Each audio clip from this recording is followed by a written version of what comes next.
Баяғыда бір екі дос болыпты.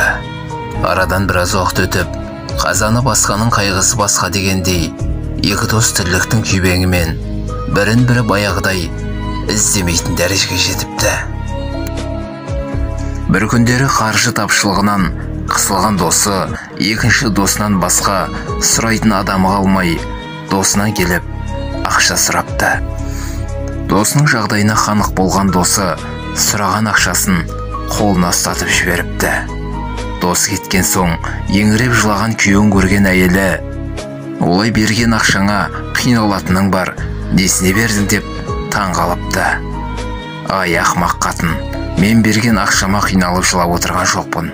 Досымның осындай дәрежеге дейін қиындыққа тап болғанын білмегеніме, осындай мүсәпір күйге түсіп, алдыма ақша сұратып келтіргеніме жаным ауырып, күйінгенімнен көз жасыма ерік бердім" деген екен.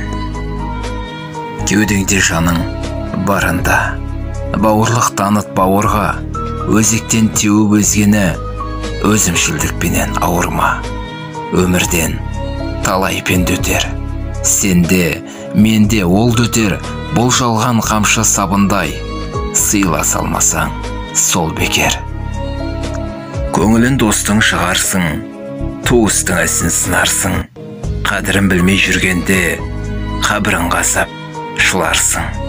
Көнбейді уақыт аңғайға, келмейді қайтып жылайда, жанталасқанша жан жақпен жан тапсыратын күнді ойла.